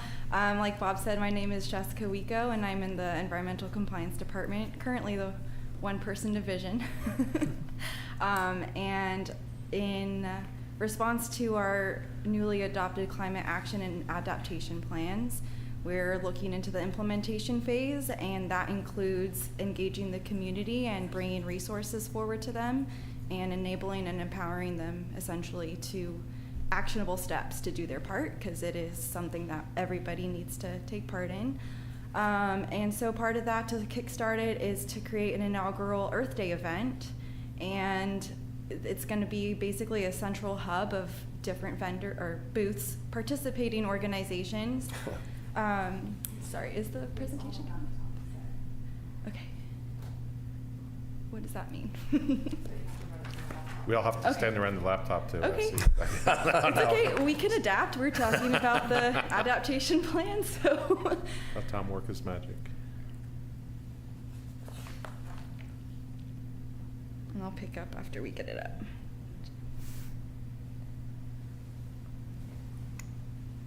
Some great artwork in this flyer. Thank you. It's Canva. I didn't draw there you go. anything. You I'll almost had happily it, take Tom. credit. Thanks, Tom. Good. Is there a presentation mode? There we go. Excellent. Yeah, we can go to the next slide, please. Okay. Great. So as I was saying, it is driven by our newly adopted climate action and adaptation plan. So the essential vision and mission is also guided by that. So an engaged community of residents, local businesses, and stakeholders partnering to achieve our city's climate resilience goals. Those goals are outlined in the action and adaptation plans.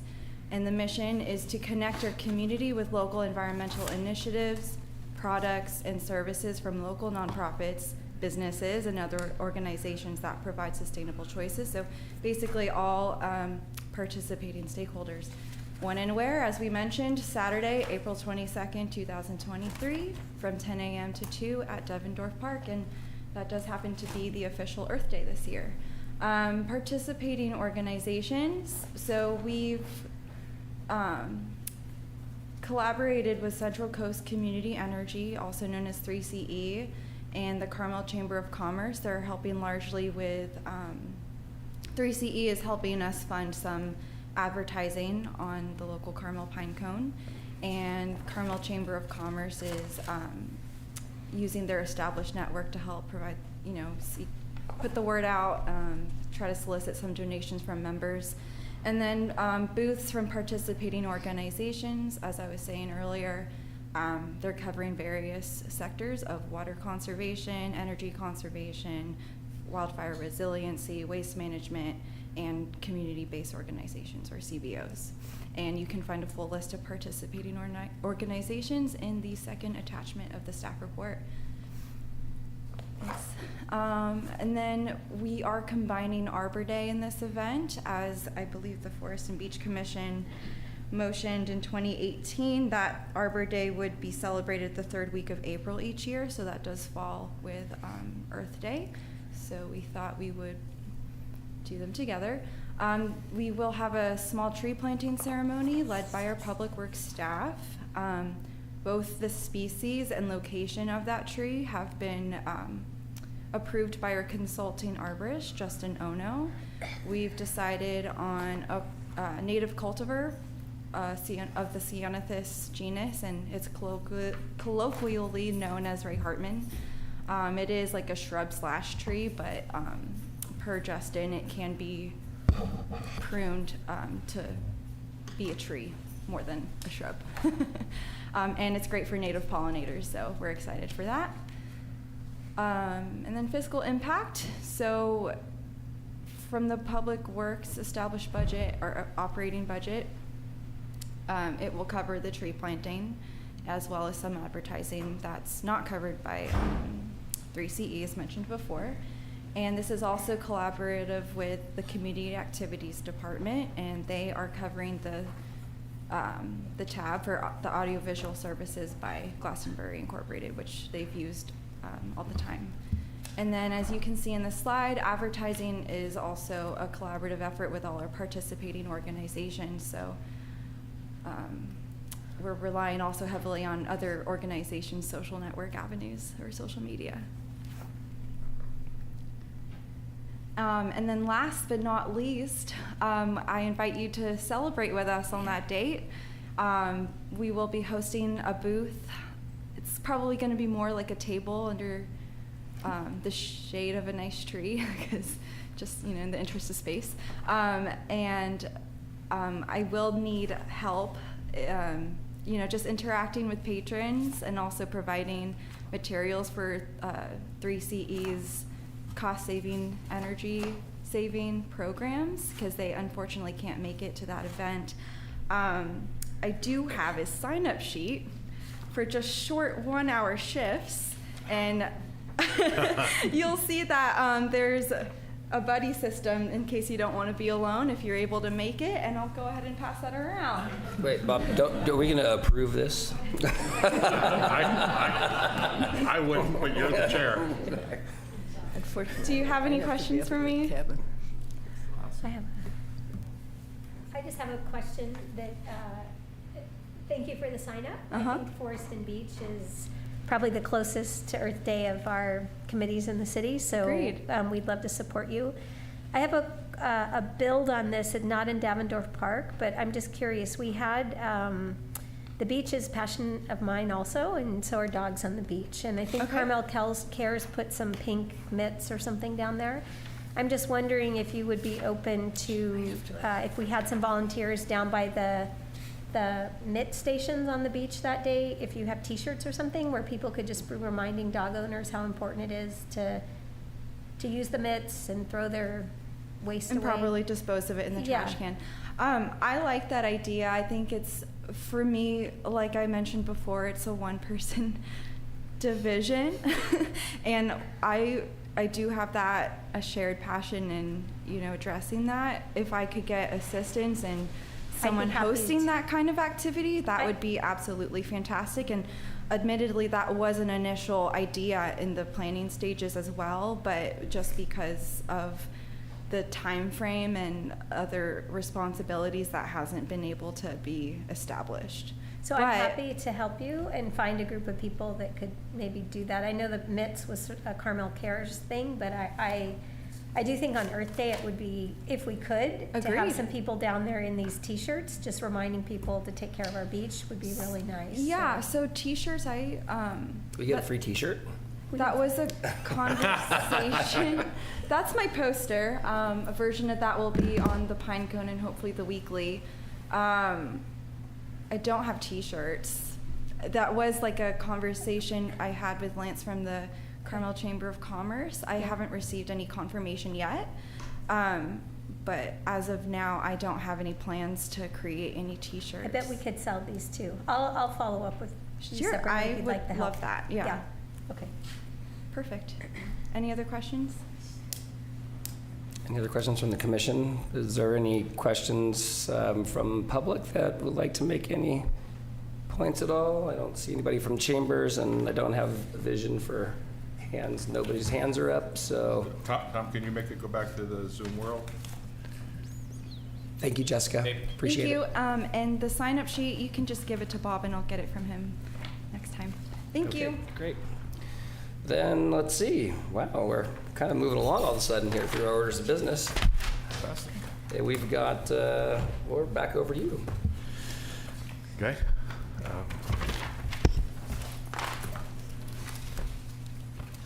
Really? Isn't it? Yeah, I guess so. Okay, all right. Okay, thank you, Mr. Chair. Okay, here's the Public Works Director's monthly report for February, and I'm honored to also include the forestry part of the report. Let's see, first is the City Council actions related to forestry, parks, and beach. 3 things to report. Back on, hold on.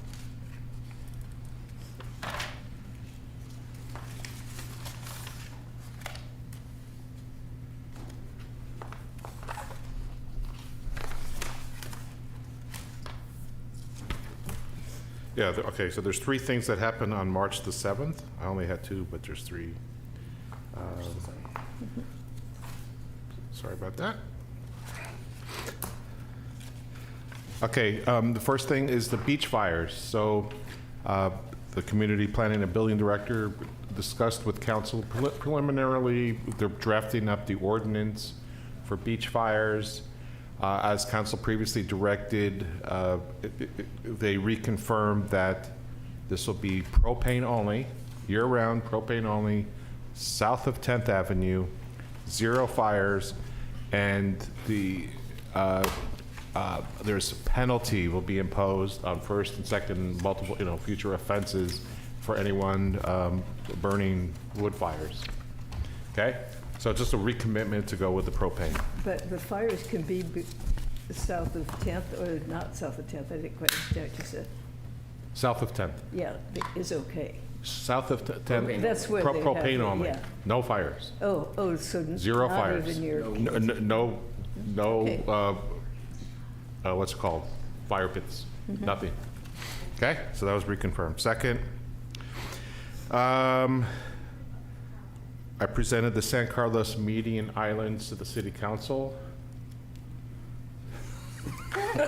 and on KSBW for no reason. But anyway, and the bike lane and the microsurfacing, the project that was before you in November.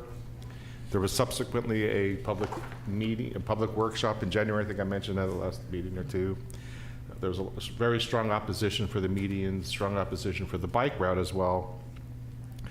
The City Council has officially deleted the medians from the project. So there's no landscape median islands, that's gone. The bike route was a little bit, the microsurfacing paving treatment will proceed as planned. And the bike route, council approved continuing on with the bike route with the sharrows, the pavement markings on the pavement that shows a little, looks like a corporal or whatever, with a little picture of a bike and a little corporal or sergeant or whatever, something like that. But there won't be a lane. No, there won't be lanes. It will just be a shared lane. So it's clear to everybody. So when it's all said and done, there might be a bus, and then a bicyclist, and then a car, then a couple more cars, and then a bike, and then a truck, all sharing the width of the lane, both directions. The council requested to have no signs, no vertical signs along the route. So our engineer is looking at state and federal laws about what must happen versus what, certainly we'd want to minimize the signs, but can we completely eliminate it is a question that needs to be answered. And last but not least, on Tuesday night, council approved contracts with 3 on-call tree contractors. Going back in time, this is important for this commission. So going back to 2018, we had 5 contracts with tree contractors. And some years we even had like up to $100,000 per contractor to do on-call tree work. That was for, I think, 5 fiscal years. Slowly but surely, they started to phase out. During COVID, it was like 24,999 contracts per year because we had very little funding. On June 30th of last year, the last of those contracts expired. In the last summer and fall, our tree care workers, the forestry people that you saw earlier, did the lion's share of the tree work, in the summer and the fall. We did have purchase orders with certain contractors for specific, a job here, a job there. We didn't have contracts in existence, although we were updating our contract documents to be more, more current, more safety requirements. The forester put in some requirements in terms of pruning and stump grinding and all that kind of stuff. So we have new and improved contract documents. We opened up bids last month. We got 6 bidders. 1 was non-responsive. Council awarded contracts to 3 of the contractors that will go through June 30th of 2026, plus possible extended beyond that. So initially, between now and the end of this fiscal year, it would be $30,000 contract to Community Tree Service, $60,000 for Topes Tree Service, and $60,000 for West Coast Arborist. They could also provide professional consulting arborist services in addition to doing tree planting, pruning, removals, stump grinding, all kinds of stuff. Our initial intention is to take advantage of that on-call arborist to help out until we refill the forester position, which is in process. We wanted to get started on the backlog of stumps. So we're thinking about having one of the contractors kind of focus on stumps, and the other is to help with the backlog, the significant backlog of potentially dangerous trees from the storms, and let's see what happens the next couple of days. So anyway, we have new contracts, a fresh batch of contractors. Tom Ford has been instrumental in getting that going. Once the contracts are signed, we'll be able to get a huge source of relief, not only for the remainder of this fiscal year, but for the next 3 fiscal years after that, or 5, 3? 3 with a possible renewal of 2 Yeah, more. 3, yeah, okay. All right, so that's good news. That was council action. Part B is the Forestry Division report.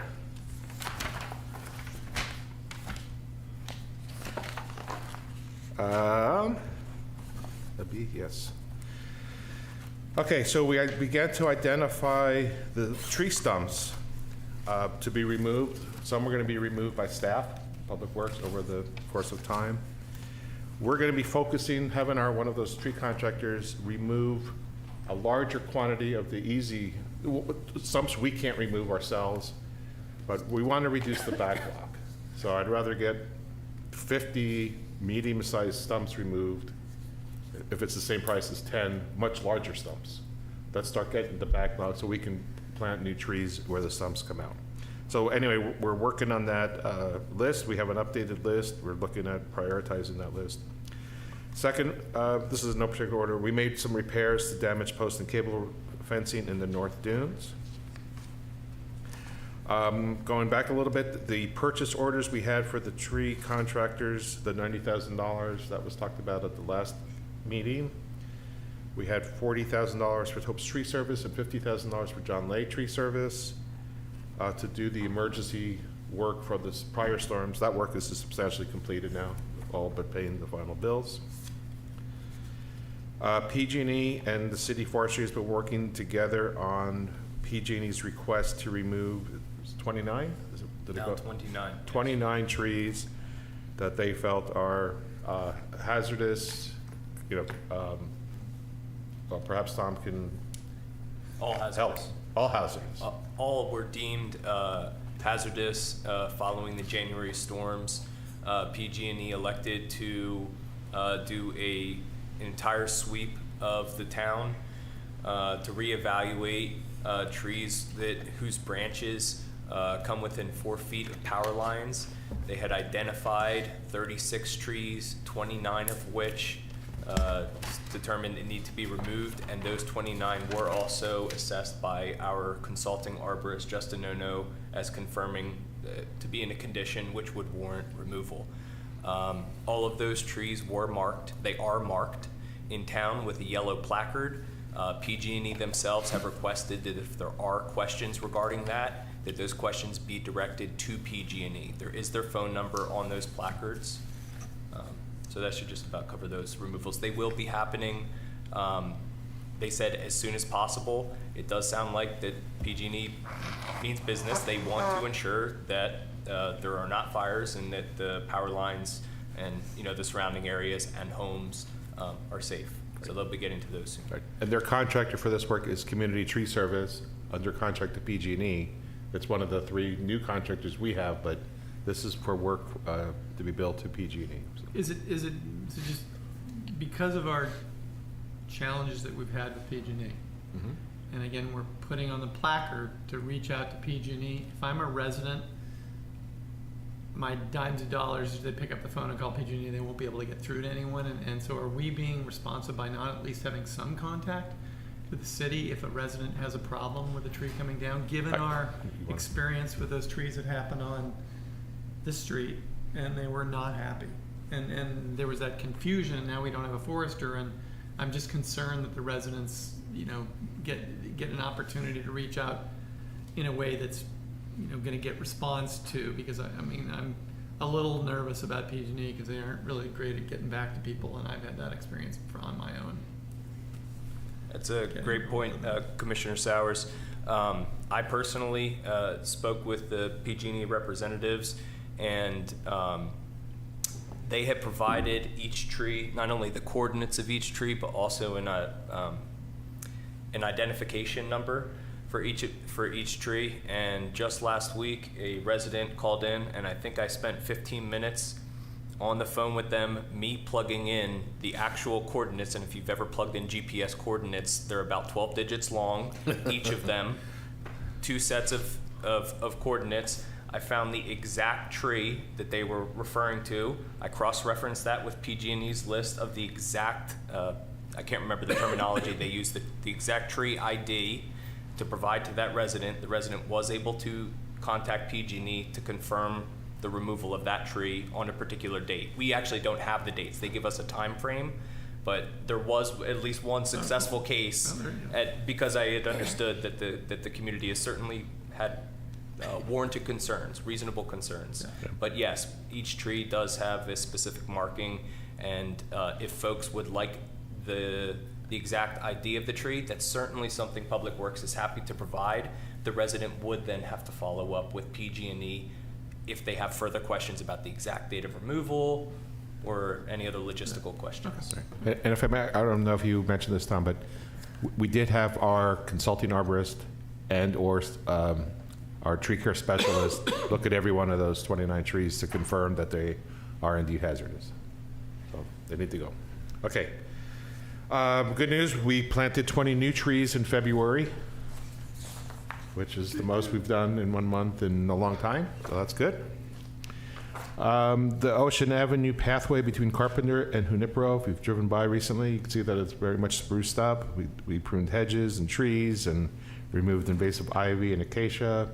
We did weed whacking, we cleared away for the stop signs, we spread mulch, etc. So if you haven't been out there lately, take a look. It looks really nice. Landscape maintenance with Town and Country. Up until recently, it was really, they were given a bunch of task orders for 1 week at a time or one specific task at a time, or maybe a month here, a month there. So we cranked it up a notch. We want no pennies to be returned to the city coffers. We want to spend it all because certainly we have the need. So we issued them 28. Is that me? No. We issued 28 task orders to Town and Country for things all over town. We're waiting to confirm some prices and getting that work going. So it should be a good dose of sprucing up the town. Those are the guys that are helping Shirley down at Scenic Pathway? Is that the same group? They did for a short while. I don't think so. No, but they're doing on Wednesdays? Who's that group? Because that's a city hired group, isn't it? Tom? There are some task orders that have been issued along Scenic. However, Carmel Cares and Shirley specifically had requested that they continue to take on certain portions of so Scenic. that is Town and Country. Yeah. Certain portions are town and country, but yes, there still remains large portions that are Carmel Cares who are taking care of and taking excellent. They are the gardeners that are there on Wednesday. Yeah, they're really good, by the way. They're excellent at what they're doing. And the city is reimbursing Carmel Cares for a certain amount of cost, $500 a month. I forgot the exact cost, but whatever it is, a certain allocation each month to help reimburse for their gardeners. Okay, the task orders. That's it for the forestry report. Capital projects. At the February 8th Planning Commission meeting, the good news, we were approved for coastal development permits for two different projects in Mission Trail Nature Preserve. One is the infamous well abandonment and tank and pump house removal project, subject to certain environmental conditions. And the other coastal development permit is for the 3 drainage project that Javier is working on. And that also is subject to environmental conditions, a whole lot more environmental conditions than the other, come to think of it.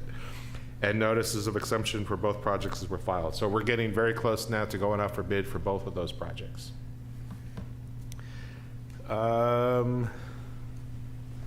Climate action and climate adaptation plan, I think we covered that. Beat that to death for today. Updating volunteer organizations, nothing this month, and miscellaneous, a few things. Oh, we already talked about Javier. Javier will also be working, so on the coastal engineering study. He's starting to work on the Rule 20A utility undergrounding. So that's one of his projects. He's working on EV charging stations at Vista Lobos parking area. He's supporting the concrete street project and the well abandonment project and wave broadband encroachment permit, which we'll talk about perhaps next month.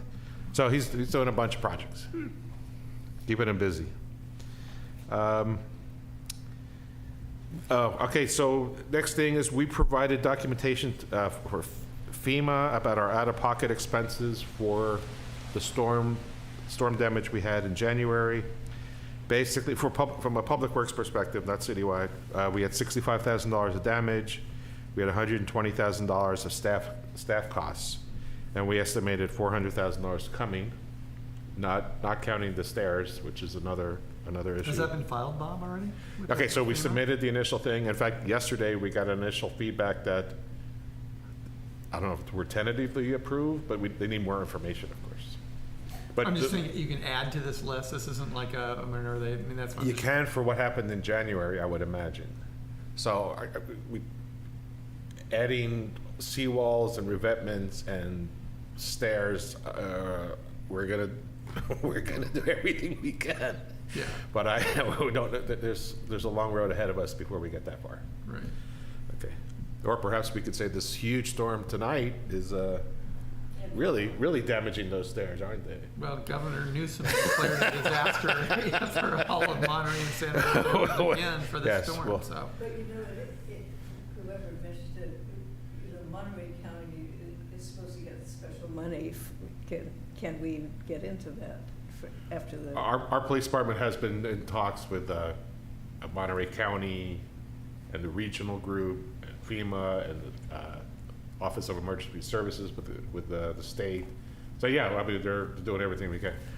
Public Works is like, okay, well, whatever damage repairs we can do, here's our timesheets, here's our invoices, here's what we got, but it's more citywide, although we have some big ticket items. Mhm. And the $90,000 was also, what was the 90,000? It's not in here, but the $90,000 for the trees was in there too. But all these projects that are high priority at the beach that were reviewed earlier today, Right. like, rather than take $250,000 and figure out like what the designs are, maybe we should take some money and figure out how we get someone submitting grants for everything that could be tied to that storm. Like, do we have someone act proactively? Like, do you see what I'm saying? Like, we could be missing out on Right. quite a bit of funding. We need someone to be filling out the applications and submitting the grants and all the There has been talk for years. It's a great question, and perhaps this is something to bring up at the council meeting next week. There has been talk for many years, opportunities for a grant writer or a part-time grant writer. In fact, at one point it was going to be a grant writer / volunteer coordinator. And since Tom had really looking for something to do, he became the volunteer coordinator. But no, but a grant writer has been considered by council in the past, and there is a need. I mean, this is But a person. it's never been approved They're yet. not really writing grants, but they would be doing the same kind of work, which would be applying to all these FEMA funds, right? Like, the city's missing out on money if they're Yes. not, if there's not someone who's held accountable. Potentially. I will say this, no, I would, if I had any vote in getting the grant writer to research, apply, but it's also, you have to administer the grants. You don't just get money and they need a report every month and you have to, submit information every month. But that would be a wonderful thing to have a grant writer. For Carmel-by-the-Sea, we're competing with economically disadvantaged areas. A lot of grants go to, I won't name other cities that are not quite as well off. Now, we certainly qualify because we have the area of special biological significance. We do have some unique things here that make us a strong contender, but lion's share of state funds go to more economically disadvantaged. But we're speaking to the disaster I'm talking about declarations for purposes of our. FEMA, yeah. Because I haven't read anything in the Pine Cone. I'm asking you, the Public Works. You've discussed that we've gotten a running total of dollars that we've submitted to some degree in our initial response to FEMA under whether it's federal or state. Right. But. So far, so good. So we've done some of that, and I'm trying to understand. What do we need to do to if we wanted to potentially go out for some of the issues that we are identifying at the beach level? What do we need to do there? Is it getting Mary Adams as a supervisor in Monterey County involved in this, or getting Panetta involved in this? I mean, because this is going to be some serious dollars down at the beach, and again, the city of Capitola is replacing their wharf, with hopefully federal and state matching funds for the damage that was done during the storm systems. And Capitola is probably looking at a lot more money for their whole business and beach infrastructure that got pretty much nailed. I completely agree with you. I don't know the answer. I could talk to the police chief tomorrow. If he's the go-to person, I don't know. He's my go-to person. If he isn't the go-to person, is there anything that we and can do? Of course, Dr. Ravel has been around the block, so he knows. We might need to we'll utilize his expertise to see where we. We're talking about probably some some money that's sitting on the table that's low-hanging fruit that if we don't jump on sooner than later, It'll it's be going to be gone. gone. We If might we be- can even get in on. I mean, we all read about the challenges for the scenic road repair going Yeah. on down here at River Beach and Correct. the backpedaling that was going on with that with the supervisors in Right. Monterey County, though we don't have the money and it's only a short-term fix and it's a much bigger project with a lot of dollars. So, I mean, I have no idea how that then snowballs into what we want to have done here, but it'd be nice to know. Okay. It sounds like there's not a resource. Huh? It sounds like there's not a resource Well, we're and not it's gonna worth open up raising for for comment city after. council. And then the last thing I have Hey, to Bob, if I may, a rather sincere answer to that question is that I actually happen to also be a one-person forestry staff, Right. and the job is still expected to get done. Right. I think that having two administrative staff was, we were stretched very, very thin, and I think, our residents certainly had reason to question, why is it taking so long, to hear back from you? So we were already, stretched very thin, but the real answer for the time being, while it's one person is there's only a certain amount of capacity. I want there to be grants. I want us to be applying for these, and at the time being, I'm grasping for anyone who is able to assist. We have our other staff members who are going above and beyond, who are assisting us on a daily basis within forestry. They're not technically within forestry, but they're bending over backwards to assist us. I just don't know, frankly, how we can put on more and more and more when there's Right, only I'm a certain number of not, capacity. to be clear, I'm not suggesting that Public Works are the right people to take this on, because you're overwhelmed already. But what I'm saying is if there's money available through FEMA, for the city to not be taking advantage of that is a missing potential source of funds. And so hiring, for example, the people who are doing this beach report for us to help us access that money or to complete the forms, right? You can hire consultants to come in and help do that. for you. You're correct. Yeah. I happen to have, Yeah. in my previous employment, worked for the federal agency which distributed those dollars. Right. And so they are there, presumably accessible. Yeah. And so there is an opportunity. Seems like something should probably be addressed with CHIP. Yeah. Right? Or the city council. Yeah, the city council. I mean, city Both. council, they're always basically looking for money, or we don't have any money to do this or Yeah. that, and then yet, Here's a way to get, here's a resource that we're Yeah. missing on because we haven't, been able to get the resource available to go after these funds. And, I mean, the beach things, I mean, it's gonna, all that stuff that's gotta be done is gonna be serious dollars. We're not talking about a cheap, we're talking a couple $1 million, I got a feeling, at least. About wrapped up. Yeah, I had one other thing, but I'm not going to even mention it. I would like to leave you with this.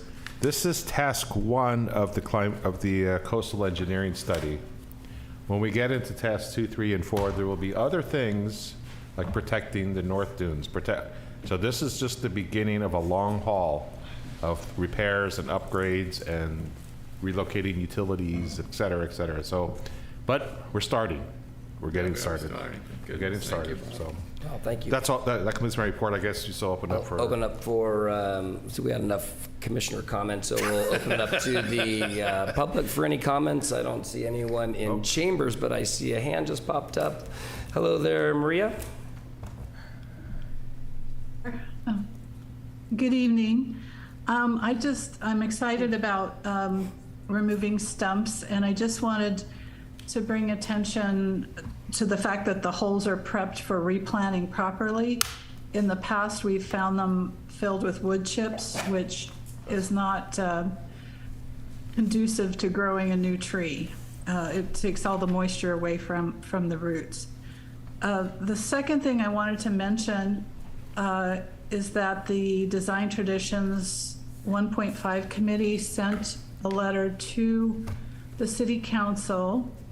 They did a survey from 4th to 8th Avenues, Junipero to Monteverde, and identified 206 locations where trees previously existed and where no living tree is now evident. These 206 locations are evidenced by empty tree squares with stumps and paving put in place to cover the former tree square.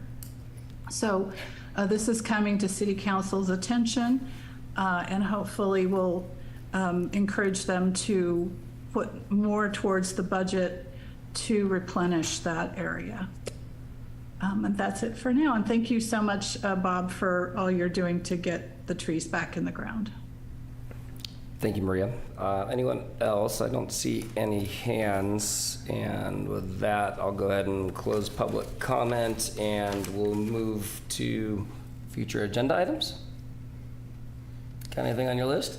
I'm trying to get through tomorrow. No, nothing at this time. Or anything that... the public hearing will be in May, the last one. Tom, do you have? So Bob, just as a follow, so we talked about the fact that we have this March 13th. When's the meeting with the city? 14th. 14th? Yes. How can we be involved in that? I know we kind of had some I think the potential agenda. Yeah, go-tos. I think the agenda will be posted tomorrow late afternoon or first thing Monday morning because it's a special meeting. Right. I believe it'll be available by Zoom. Usually is. So you come in person or by Zoom. So can we, I mean, is it possible to put in a placeholder for presentation of beach, a summary level, beach concern or beach emergency? It's not on the agenda. I will be bringing up a snippet. I will, 30 seconds of my 30 minutes presentation.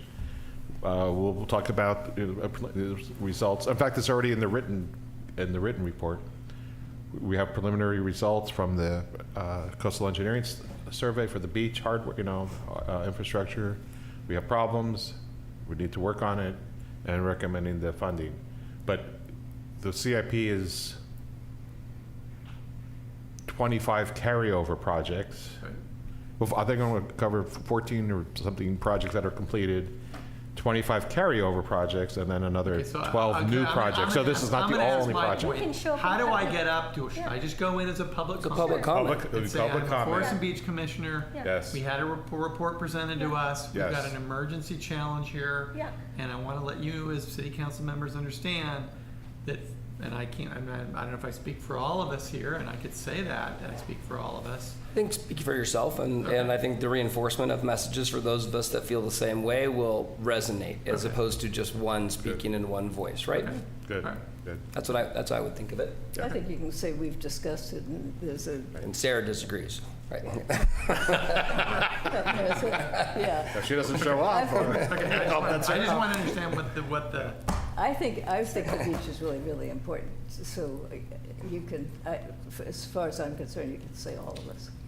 This isn't the first time. So we're actually on the future agenda items right now, and so if you have an agenda item to add, that's great. If you don't, then we're going to adjourn the meeting and feel free to continue this discussion. Okay. So with that in mind, I'm adjourning the meeting. Bob, so I'm not out of my commissioner role if I call those